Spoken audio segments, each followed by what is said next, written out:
découvert ici. Que vous avez découvert Ivoire TV. Ivoire TV.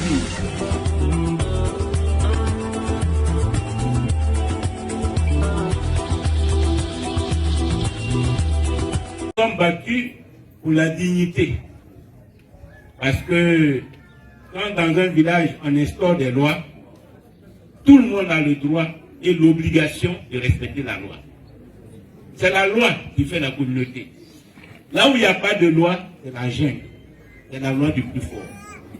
Et là où il y a la loi du plus fort, il y a l'instabilité, il y a la violence.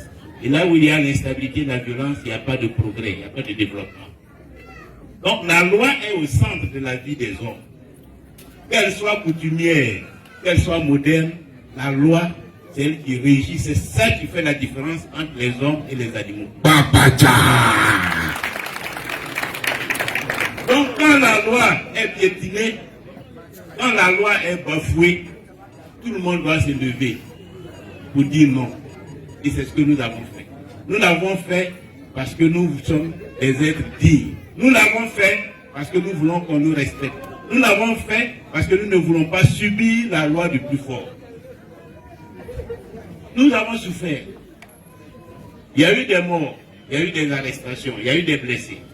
Moi-même, comme je l'ai indiqué, en tant que porte-parole de l'opposition à ce moment, j'ai été arrêté, j'étais en prison. Sorti de là, le premier devoir d'un homme politique responsable, c'est de venir sur le terrain, de venir au village, de venir saluer tous ceux qui ont souffert avec lui au cours de cette période. Dire aux uns aux autres. Parce que quand on marche ensemble, c'est pendant les moments de douleur qu'on doit le sentir, qu'on doit le faire savoir. Parce qu'on partage la même cause, on mène le même combat, on se bat pour le même idéal. À partir de ce moment, la force de votre combat réside d'abord dans votre cohésion. La force de votre combat réside d'abord dans votre solidarité. Quand un membre de cette famille est touché, les autres membres doivent être présents à ses côtés. Les autres membres doivent être présents aux côtés de la famille endeuillée, aux côtés de la famille affligée. Et donc, c'est pour cela que je suis là. C'est la première raison de ma présence. Vous dites Yako, pour tout ce que vous avez vécu ici. Merci. En même temps aussi, vous dire de sécher vos larmes. Ceux qui ont connu des morts dans leur famille, ceux qui ont été arrêtés, de sécher vos larmes. Parce que la vie humaine, elle est faite de ces gens d'épreuves. C'est dans l'épreuve qu'un pays se construit. C'est dans l'épreuve qu'une nation se bâtit. Il n'y a pas une grande nation aujourd'hui au monde qui n'a pas connu de grands moments d'épreuve. Ça n'existe pas. Même le village. Je suis persuadé que l'installation de ce village, dès le départ, s'est fait dans l'épreuve. Parce qu'il a fallu certainement mener des combats. Mener même un combat contre la nature. Contre les animaux, les arbres même qui peuplaient ce territoire. Mener peut-être un combat contre des voisins qui occupaient cet espace et qui vous refusent le droit de vous installer. Mener des combats pour délimiter le territoire. Et pendant ces combats, il peut y avoir des morts. Nous-mêmes aujourd'hui, nous sommes indépendants. Formellement indépendants. C'est-à-dire que le blanc ne nous commande plus. On ne nous soumet plus aux travaux forcés. La chicote des blancs, on leur a arraché cela. C'est nous-mêmes qui nous gouvernons. Mais nos parents, nos arrière-grands-parents qui ont mené ce combat, ils ont beaucoup souffert. Et pendant cette période coloniale, il y en a qui sont morts. Mais il a fallu qu'ils mènent ce combat pour que nous soyons libres de nous gouverner nous-mêmes. À la marche de l'humanité, à la marche du monde. Et nous devons l'accepter. Ce que nous devons voir, c'est ce que ce sacrifice nous apporte en termes de progrès, en termes d'avancée, en termes de respect mutuel, en termes de respect de la dignité des uns et des autres, en termes de respect de la loi et de la bonne gouvernance. De la même façon que hier nous nous sommes battus contre les Blancs pour l'indépendance nationale et que nous avons triomphé des Blancs malgré leurs moyens matériels, militaires, financiers, de la même façon, ce combat que nous sommes en train de mener, personnellement je suis convaincu il triomphera. Parce que c'est ça qui est la voie de l'humanité. Nous devons sécher nos larmes et poursuivre le combat. Poursuivre la bataille. Mais poursuivre la bataille, c'est aussi rester dans le jeu politique et participer au jeu politique. Et en particulier, participer aux élections qui vont arriver dans quelques semaines, dans quelques jours, c'est-à-dire le samedi 6 mars prochain. Puisque comme vous le savez, le 6 mars prochain, le gouvernement nous invite à aller élire nos députés. C'est un autre moment de la vie politique nationale. Les présidentielles sont finies. On connaît le résultat. Nous n'avons pas gagné la présidentielle, mais nous n'avons pas perdu la bataille. Si quelqu'un vous dit que la désobéissance civile, le boycott de l'élection présidentielle a été un échec, dites non. Il a une mauvaise appréciation de la bataille. Il y a des défaites qui préparent des victoires. Et il y a des victoires qui préparent des défaites. Et ce qui apparaît aujourd'hui comme la victoire de Ouattara, au fond, prépare sa prochaine défaite. Pour illustrer ça, souvent, je prends une image. Je dis quand quelqu'un va à la chasse, la nuit, et puis il a trouvé un gibier, il tire sur le gibier. Il sait qu'il a atteint le gibier, puis le gibier est tombé. Mais au moment où il veut s'emparer, dans un sursaut d'énergie, la biche se relève et puis s'enfuit. Mais est-ce que c'est dans la vie que la biche l'a fui? Le chasseur va revenir au village bredouille, les mains vides. Mais il ne faut pas qu'il croie qu'il a perdu. Si à cause de la nuit, il n'a pas pu poursuivre la biche dans la brousse, il vient se coucher, matin, bonne heure, là où il y a le soleil, il retourne sur les lieux. Sûrement, la biche qui a été atteinte là, elle est morte, couchée sous la broussaille, et s'en va récupérer pour venir au village. C'est ce que nous avons fait en 2020 là. La biche là, c'est le pouvoir. On l'a atteint. Ça nous a échappé. Mais en 2025, on va retourner pour chercher cette biche. Voilà. C'est pour ça qu'il ne faut pas désespérer. Mais pour cela, il faut que les élections qui arrivent là, on soit dedans. Et qu'on poursuive la lutte. Alors il y en a qui se posent des questions. Sur la radio, on entend les gens. Ah ouais, on s'est battu contre Ouattara, on a voulu ceci, on a voulu cela, on n'a pas vu pourquoi on va aux élections législatives. Il y en a qui se posent des questions. Il y en a qui auraient voulu qu'on boycotte les élections législatives. On ne doit pas boycotter. Parce que la vie politique, c'est pas comme ça. Le boycott n'apporte rien. Si tu peux participer, il faut participer. Et là, je prends une image aussi pour illustrer cette situation. Je dis à Lopou ici, c'est comme à Lopou ici. On a un champ commun où il y a du riz, de la banane, de l'igname, et c'est là-bas tout le monde va s'approvisionner. Et puis on a la pompe du village qui nous donne l'eau. Il y a le centre de santé, il y a l'école.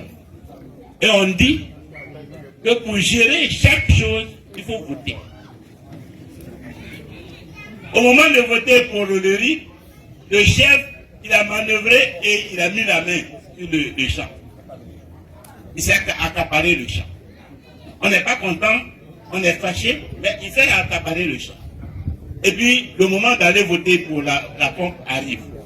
Si nous disons que nous sommes fâchés parce que le vote sur le champ d'igname et de riz ne s'est pas bien passé, à cause de ça, on ne va pas pour l'eau. Il va prendre l'eau encore. Si on est fâché encore, il va prendre le centre de santé. Si on est fâché encore, il va prendre l'école. Et comme on est en palabre avec lui, il dit, bon, c'est moi qui commande tout ça. Vous qui êtes contre moi là, vous ne mettrez plus jamais pied dans ma plantation de riz ou d'igname. Vous n'irez jamais vous soigner dans mon centre de santé. L'école là, envoyez vos enfants à Dabou là-bas, vous allez les scolariser, c'est pas ici à Lopou. Quand il a mis la main sur tout ça là, on est devenu plus dépendant encore. Tout ce qui nous reste, c'est peut-être quitter le village pour aller nous installer ailleurs. Ou alors faire palabre avec lui pour accéder à l'eau, pour accéder au champ. Donc, c'est instabilité. Alors que, si même il a mis la main sur le champ de riz et d'igname, nous on se bat pour nous aussi mettre la main sur l'eau. Monsieur le Président, attends, d'abord. S'il n'y a pas l'eau, c'est à même ça qu'il faut se battre pour que quelqu'un aille tout faire pour qu'il y ait l'eau. Voilà. Walilo, Togo, Bendio, attends-quoi, Bendio, oh Walilo. Mais je prends le cas, supposant qu'il y a l'eau. Voilà. Supposant qu'il y a l'eau, et il faut qu'il y ait l'eau à l'eau. Parce qu'un peuple ne peut pas vivre sans eau. Donc forcément, il faut qu'il y ait l'eau. Et s'il n'y a pas l'eau, ça veut dire qu'il faut faire en sorte qu'on trouve des gens qui vont travailler pour que l'eau vienne à l'eau pour. Et c'est quelqu'un qui doit marcher pour que l'eau arrive. Si personne n'a marché jusqu'à présent pour que l'eau soit à l'eau pour. Aujourd'hui, je suis venu pour vous proposer 2 personnes qui vont faire en sorte que l'eau arrive à Yopou.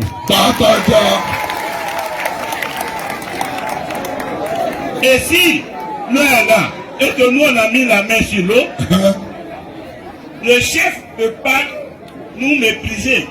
Parce que lui il a l'igname, il a le riz, et nous on a l'eau. Franchement, on va s'asseoir pour parler. Lui dit, bon écoute, comme chacun dépend de l'autre.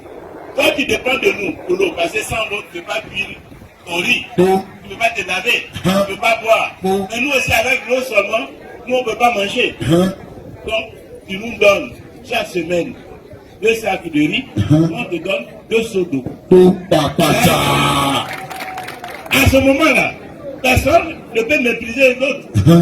Personne ne peut dominer l'autre.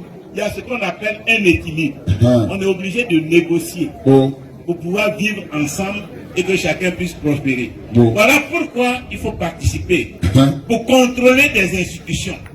De manière à ce qu'une seule personne ne maîtrise pas tout et n'utilise pas cette puissance pour dominer les autres, pour mépriser les autres, pour asservir les autres. C'est le premier but des élections législatives. On n'a pas le pouvoir exécutif.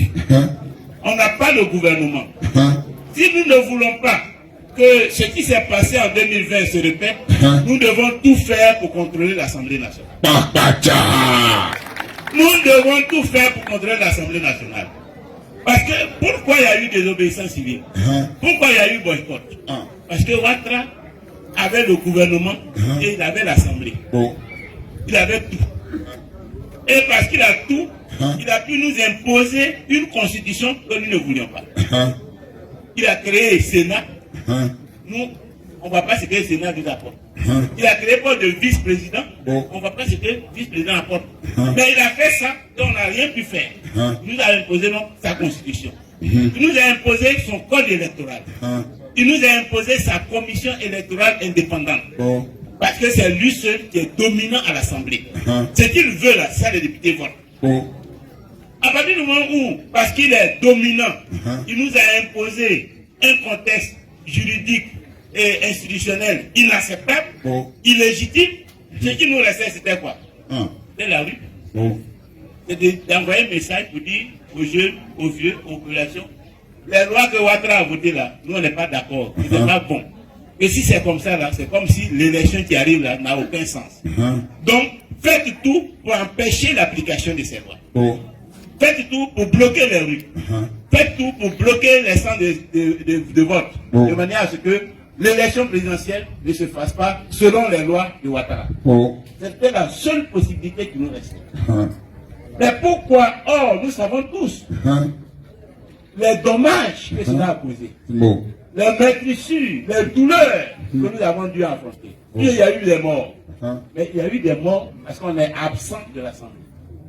Il y a eu des morts parce qu'on n'a pas un pouvoir suffisant à l'Assemblée pour contrer, pour obliger Ouattara à négocier pour qu'on ait des bonnes lois. C'est pourquoi on a été contraint à la désobéissance civile et au boycott avec tous les drames que cela a apporté. Donc, le premier enjeu des élections qui arrivent, c'est la paix, c'est la stabilité, c'est l'équilibre du pouvoir, c'est la démocratie. Premier enjeu. L'équilibre du pouvoir. Là où il n'y a pas un pouvoir équilibré, il y a instabilité. Là où une seule personne domine tout, forcément, un jour ou l'autre, les autres vont se révolter. Et il va y avoir des palabres avec les morts. Si nous ne voulons pas qu'il y ait les mêmes problèmes d'ici 2025, faisons tout pour envoyer à l'Assemblée nationale beaucoup de députés de l'opposition et en particulier du Front populaire ivoirien. Comme ça, tout le débat va se passer à l'Assemblée. On va s'entendre là-bas pour que les lois qu'on veut voter soient de bonnes lois. Et à ce moment, on ne sera plus obligé d'appeler à des manifestations de rue, à des blocages de rue, à la désobéissance civile et au boycott, avec toutes les douleurs que cela comporte. Voilà le premier enjeu. La paix en Côte d'Ivoire dépend des résultats des élections qui arrivent. Il ne faut pas que Ouattara, le pouvoir exécutif, c'est le premier pied de la République. Il faut qu'il ait aussi le pouvoir législatif qui est le deuxième pied. Si on lui donne les deux, Tu es gros. et moi je suis venu en tant que président du FPI, je suis venu pour les soutenir. Bon. Et pour vous demander d'écouter ce qu'ils disent, de penser à eux et de voter pour eux. Parce que le FPI a perdu le pouvoir en 2011 dans des conditions inacceptables. Le FPI a encore beaucoup à apporter à la Côte d'Ivoire. Et le FPI doit revenir au pouvoir. Et nous sommes bien placés, bien positionnés pour effectivement revenir au pouvoir en 2025. Mais pour cela, il faut que vous nous aidiez. Pour cela, il faut que vous nous aidiez, que vous vous mobilisiez. Parce que le pouvoir, ce n'est pas la force d'un individu qui fait le pouvoir. Ce n'est pas l'intelligence d'un seul homme qui fait le pouvoir. Ce n'est pas la richesse d'un seul homme qui fait le pouvoir. Le pouvoir, c'est le peuple qui le donne. Vous pouvez être intelligent, vous pouvez être riche, vous pouvez faire ce que vous voulez. Si le peuple ne décide pas de vous accompagner, de vous soutenir, de vous aider, vous n'aurez jamais le pouvoir. Donc le pouvoir, c'est entre vos mains à l'heure actuelle. Et le 6 mars, vous devez le donner à un parti politique, représenté par des candidats. Ici à l'OPU, nous avons toujours marché avec le FPI, pour beaucoup d'entre nous. Je voudrais qu'on reprenne cette marche en avant. Que cette année marque la fin de la traversée du désert du Front populaire ivoirien. Que cette année ferme la parenthèse de la grave crise que nous avons connue en 2010-2011. Gbagbo, au moment où Gbagbo partait, on sait les circonscriptions où il y a le Front populaire ivoirien était au pouvoir, dans les législatives. Mon ambition, c'est qu'au moment où il va revenir, il trouve un FPI fort, un FPI présent à l'Assemblée nationale, un FPI avec un député FPI ici à Dabou, de manière à ce que quand il va venir rendre visite à Dabou, ce soit un député FPI qui l'accueille. Ce sera une insulte que ce soit un député RHDP qui accueille Gbagbo quand Gbagbo va revenir à Dabou. Que ce soit un député qui n'appartient pas à sa famille politique qui l'accueille quand Gbagbo va venir vous rendre visite. C'est pourquoi nous devons nous mobiliser pour élire deux députés FPI ici à Dabou. Pour laisser dire, Dabou est présenté comme le berceau du Front populaire ivoirien. Que le FPI est né ici. Que c'est ici que Gbagbo est venu poser les jalons de ce parti politique. Il faut que Dabou reste fidèle. Parce que qu'est-ce que ça signifierait? Que Gbagbo revienne et puis Dabou est avec RHDP ou avec PDCI. C'est comme une femme, pendant l'absence de ton mari, parce que ton mari est en prison, tu as pris un autre mari ici. Quand ton mari va revenir là, quelle figure tu vas avoir? Tu vas baisser la tête? Tu ne veux même plus aller là où on a logé, tu ne veux même plus aller là-bas. Si tu vas là-bas, tout le monde va te regarder bizarrement. Tout le monde va se moquer de toi. Voilà, femme qui n'a pas cœur. Année de prison, son mari est passé faire là. Elle ne peut pas tenir. Elle a pris ici derrière lui. Est-ce que ça là c'est digne de Dabou? Est-ce que ça c'est digne de Lopou? Non. Je sais que c'est pas digne. C'est pourquoi le 6 mars, je suis persuadé que vous allez prendre Akba Landry et Adou comme député ici à Dabou. Voilà pourquoi c'est important. Parce que demain là, quand on va finir les votes, c'est quoi on va demander? On va demander à Dabou là-bas même qui a gagné. Mais quand on dit à Dabou là-bas même qui a gagné là, ce n'est pas le nom du candidat, mais le parti qui a gagné. On va dire, soit c'est PDCI qui a gagné, qui a gagné. Avant même qu'on pose la question pour savoir mais qui était même le candidat du PDCI, du FPI ou du RHD. Voilà ce qu'on va dire. Faux. Il ne faut pas qu'on dise ici d'abord que c'est RHDP qui a gagné. Non.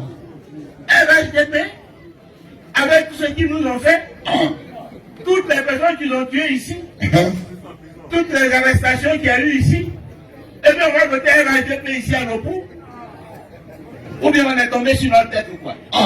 Ou bien ce qu'ils nous ont fait là, ça qui a mélangé notre cerveau. RHDP ne peut pas gagner ici. RHDP ne doit pas gagner ici. Ce serait un... Chacun est tombé, c'est un micro-vote. Chacun est tombé, je suis assis. Bon, pour le chacun, non, il y a. On est piqué à Gino, il y a. Il y a pas de fond, le monde, il y a. Il y a une âme, il y a une chose. Il y a un rêve aussi. Vous avez découvert ici.